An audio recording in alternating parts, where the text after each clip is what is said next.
पित्ताशय की पथरी, नाम तो शायद सबने सुना होगा, गॉलस्टोन्स, है ना? पर ये असल में है क्या और होती क्यों है? चलिए आज इसी को जरा आसान भाषा में समझते हैं। कभी ऐसा हुआ है कि पेट के ऊपरी हिस्से में, खासकर दाईं तरफ, अचानक एक तेज चुभने वाला दर्द उठा हो, और वो भी तब जब कोई भारी भरकम तला हुआ खाना खा लिया हो। ये दर्द कुछ देर के लिए तो वाकई बहुत परेशान कर देता है। तो अगर ऐसा कुछ महसूस हो तो इसे हल्के में बिल्कुल नहीं लेना चाहिए। जानते हैं क्यों? क्योंकि ये पित्त की पथरी यानी गॉलस्टोन्स का एक बहुत ही आम संकेत हो सकता है। तो चलिए जरा डिटेल में बात करते हैं इस पर। अब इस पूरी कहानी को समझने के लिए हमें सबसे पहले मिलना होगा इसके मेन कैरेक्टर से, और वो है हमारा पित्ताशय, जिसे हम गॉल ब्लैडर भी कहते हैं।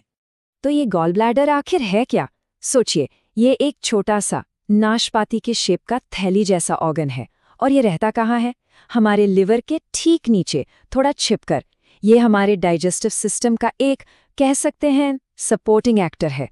अब देखिए, साइज में ये भले ही छोटा हो, बस 7 से 10 सेंटीमीटर का, लेकिन काम बड़ा करता है।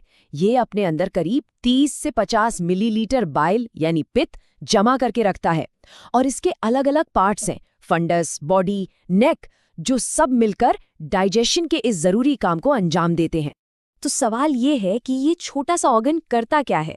इसका सबसे बड़ा काम है डाइजेशन में मदद करना, और ये काम वो करता है एक बहुत ही खास लिक्विड की मदद से, जिसे हम पित्त या बाइल कहते हैं। ये पूरा प्रोसेस ना एक चेन रिएक्शन जैसा है। सोचिए, जैसे ही हमने कोई फैटी चीज खाई, हमारी आंत एक मैसेंजर भेजती है। इस मैसेंजर का नाम है CCK हार्मोन। ये भागकर गॉल ब्लैडर को सिग्नल देता है कि हे, तुम्हारी जरूरत है। सिग्नल मिलते ही गॉल ब्लैडर सिकुड़ता है और अपने अंदर जमा सारा बाइल इंटेस्टाइन में छोड़ देता है। क्यों? ताकि उस फैट को पचाया जा सके। और ये बाइल काम कैसे करता है? इसके अंदर होते हैं बाइल सॉल्ट्स, और ये बिल्कुल एक डिटर्जेंट की तरह है।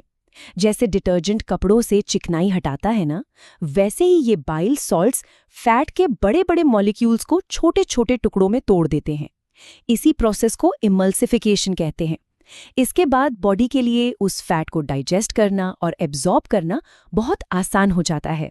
तो भाई, अगर सिस्टम इतना बढ़िया है तो फिर गड़बड़ कहाँ होती है? ये पत्थर आखिर बनते कैसे हैं? देखिए, प्रॉब्लम तब शुरू होती है जब बाइल के अंदर का जो बैलेंस है वो बिगड़ जाता है। मतलब अगर उसमें कोलेस्ट्रॉल या बिलिरुबिन जैसी चीजें बहुत ज्यादा हो जाएं, या फिर उन्हें घोलने वाले बाइल सॉल्ट्स कम पड़ जाएं, तो ये चीजें ठीक से घुल नहीं पाती, और फिर धीरे धीरे ये जमा होकर छोटे छोटे पत्थर जैसे बन जाते हैं, और इन्हीं को हम कहते हैं गॉलस्टोन्स। ये जो पथरियां हैं ना, ये भी मेनली 2 तरह की होती हैं। सबसे ज्यादा, मतलब करीब करीब 80% केस में ये कोलेस्ट्रॉल से बनती हैं। ये अक्सर पीले हरे रंग की होती हैं, और बाकी जो 20% बची वो होती हैं पिगमेंट स्टोन्स। ये बिलिरुबिन से बनती हैं, और इनका रंग थोड़ा गहरा होता है। अब सवाल ये है कि इसका रिस्क किससे ज्यादा होता है?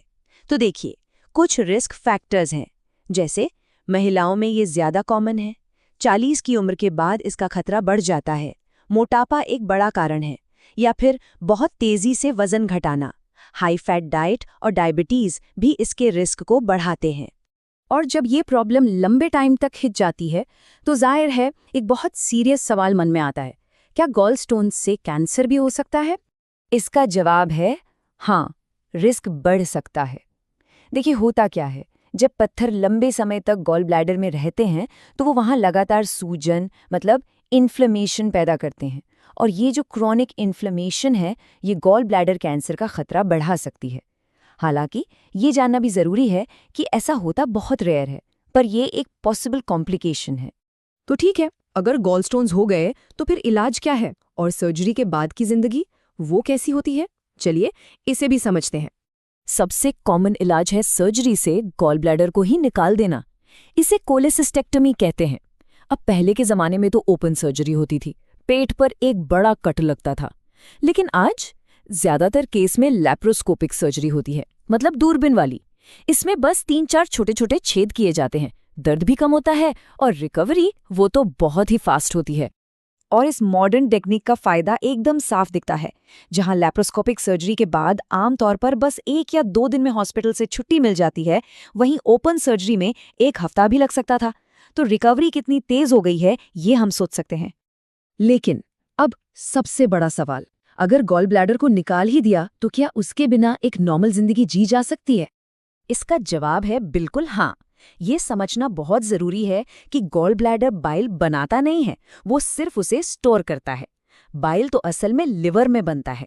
तो जब गॉल ब्लैडर हट जाता है तो बाइल स्टोर होने की जगह सीधे लिवर से इंटेस्टाइन में टपकता रहता है। बॉडी धीरे धीरे इस नए सिस्टम से एडजस्ट कर लेती है और ज्यादातर लोग एकदम नॉर्मल जिंदगी जीते हैं। और ये बात हमें वापस उसी जरूरी फैक्ट पर ले आती है कि करीब 80% गॉलस्टोन्स कोलेस्ट्रॉल से बनते हैं। ये नंबर हमें सीधे सीधे इशारा करता है कि इसका कनेक्शन कहीं ना कहीं हमारे खानपान और हमारी लाइफस्टाइल से जुड़ा है। तो आखिर में ये पूरी बातचीत हमें एक बहुत ज़रूरी सवाल पर लाकर छोड़ देती है कि हम अपने पाचन को हेल्दी रखने के लिए और इस तरह की दिक्कतों से बचने के लिए अपनी लाइफस्टाइल में ऐसा क्या कर सकते हैं। शायद एक बैलेंस्ड डाइट और थोड़ा रेगुलर एक्सरसाइज, ये छोटी छोटी शुरुआतें ही हमारे डाइजेस्टिव सिस्टम को स्वस्थ रखने में एक बड़ा फर्क ला सकती हैं।